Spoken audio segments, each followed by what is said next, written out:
Hey, what is going on, y'all? In today's video, we're gonna take this K&N air filter from poo to brand new.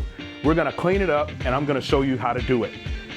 Just because this is starting off looking like a Harley Davidson video, I'm going to post the minutes and seconds in the chapters and put it on the screen down below for anyone wanting to know how to clean a K&N air filter and get some good tips on how to do it and also what to purchase to do it.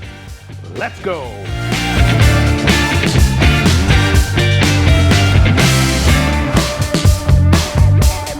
All right, so as I mentioned in the open, you can skip down below to the chapter, and I'll put the minute and second down here. You can skip below down in the chapter to get to where I actually clean the filter and go through the process of freshening it up and all that other kind of stuff. But for you Harley Davidson motorcycle owners, and specifically those with the Ventilator air filter, which I absolutely love as part of the stage 1 setup, let's go ahead and get into taking it off and getting to the actual cleaning portion of the video. So I've got a 5/16 setup with an extension on it. That's my preference to use the extension. Usually what I'll do is I'll just take the bottom bolts off. These bolts are Loctited in and also torqued, but I usually only take the bottom ones off unless I'm doing something really specific, and you'll see why here in a minute.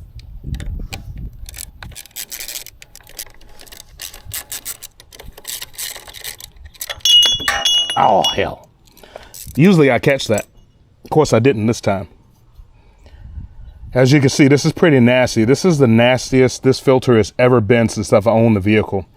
I'm not quite sure why. Maybe summertime. There is a lot of road construction and stuff going on. So that could have something to do with it. But I'll clean all of this up and we'll be good to go again.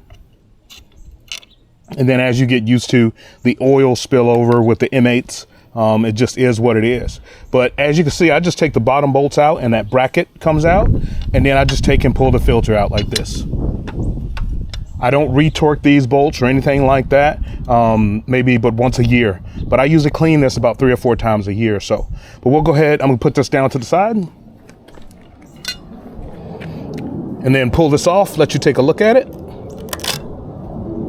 There's that residual oil that we M8 owners know about. But like I said, just look at that buildup.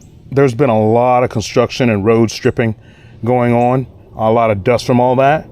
But you can see there's still some residual oil in the filter, so it's not completely dried out yet. But we're gonna do a before and after, get this all cleaned up and be good to go. Let's go ahead and go to the cleaning phase. So the first step in the process is to spray the cleaner on the filter. These K&N components of this kit come in numerous ways. I prefer this spray bottle style versus the pump spray bottle style, kind of like you would get hairspray with.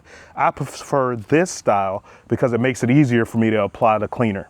And so basically what you're gonna do is you're gonna spray the cleaner all over the filter. You're gonna let it set for 10 minutes and then you're gonna come and rinse it out. And you're gonna rinse it out from the back side. So this is considered to be the sanitized or the clean side or whatever you wanna call it because it's internal to the filter. All of the other stuff is on the outside. So you wanna take and rinse it after the 10 minutes. Don't let it dry on the filter, the cleaner, don't let it dry on the filter. After 10 minutes, you wanna take and rinse this out. We're gonna take and go through that process. So I'm gonna go ahead and spray the cleaner on there. By the way, this is corrosive and I highly recommend wearing gloves.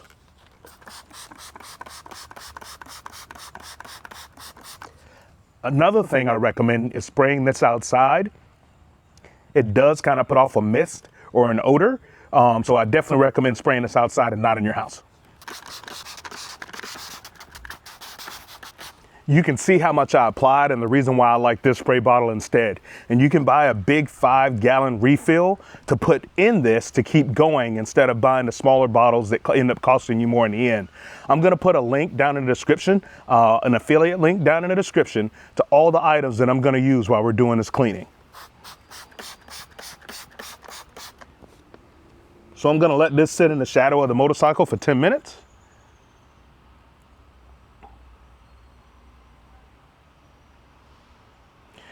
And then I'll come back and I'll rinse it out, make sure all of the dirt is off of it, and then we'll go to the next step. I'll be right back. All right, so now we're gonna go through the process of rinsing it off. Like I said, we're gonna rinse it off from inside out, and then I'll check to see if I need to go through the cleaning process again, the spray and clean process again. Hopefully through the camera, you can see the difference in the cleanliness just with one spray. So here we go.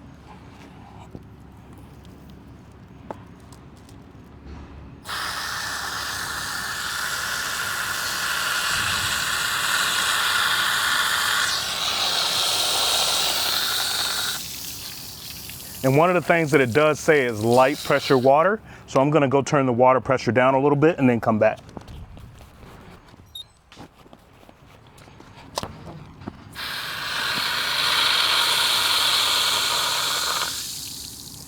There we go, that's a lot better.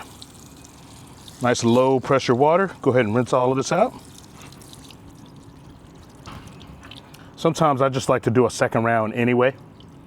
But basically what's gonna happen is once the filter is clean to your satisfaction, you're gonna take and let it dry. For me, I've found that it needs to dry for about 24 hours. I don't spray it off, I don't do anything like that. I just try to plan when I'm gonna clean this for a time when I don't need the motorcycle, because I don't have a backup filter or anything like that to put in the bike.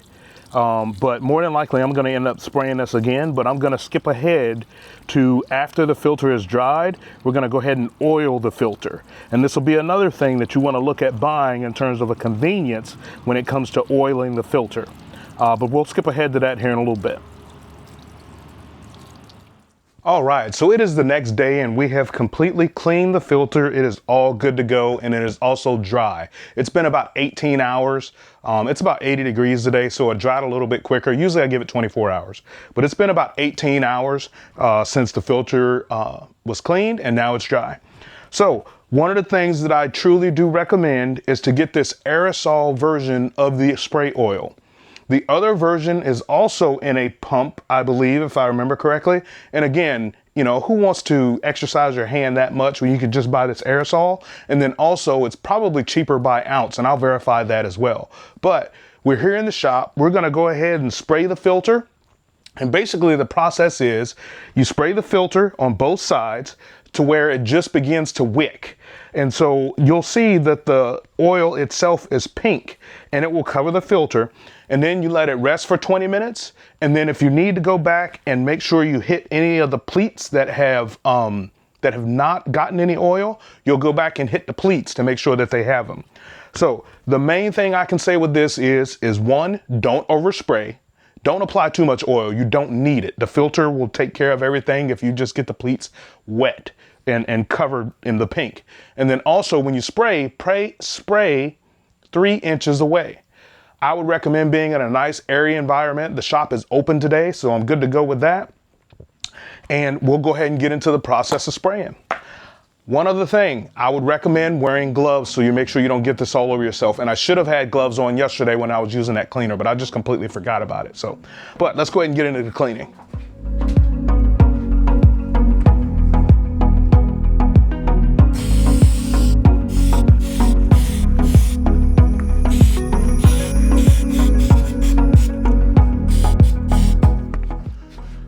So the other thing you'll notice is I'm using some cardboard because as you can see, the overspray and everything else will just get all over my tool bench. So what I'll do is I'll set me a timer for 20 minutes. I'll come back and make sure that the filter is still all completely covered over the pleats.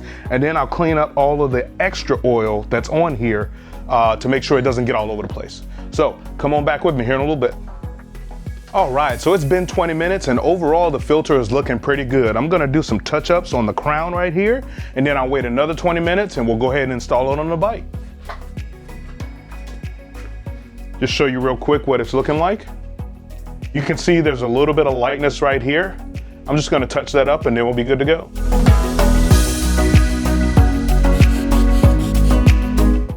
And the rest of it's looking good overall. And like I said, you don't want to overspray this. I've done that once and it was running all down the side of the bike and nobody wants that. You don't want this oil getting on your bike. But we're gonna go ahead and head out and do the install on the filter and be good to go.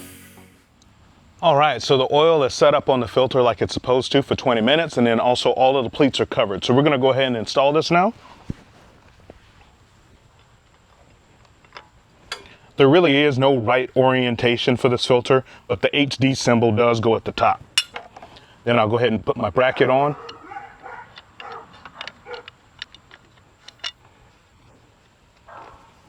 There we go. Got my bracket in place. So I'm gonna put the bottom bracket on. And then I'm just gonna put one of the bolts in without the Loctite in order to get this started.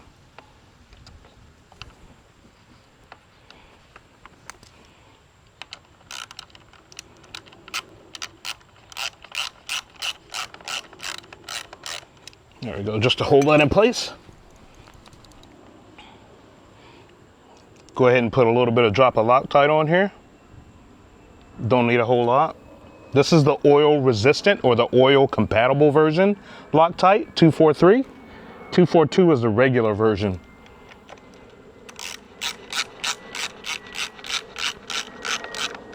Get that run down. Back this off.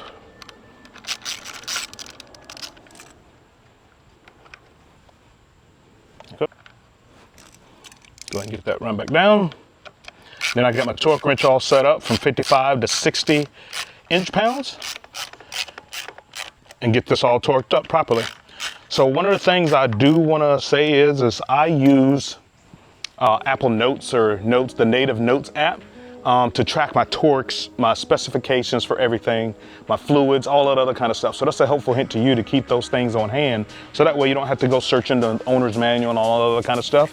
You can just pull up your document that has all the information in there and then you're good to go.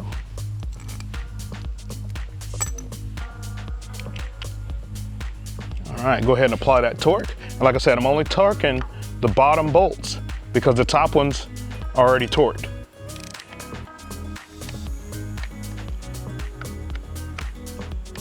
There we go, we're all set. Got it reinstalled, nice and clean and fresh and ready to ride. I want to thank you for watching this video to the end. I'm hoping you learned something about how to clean a K&N filter. I want you to like, share, and subscribe, and remember to always ride as if your life depends on it. Peace.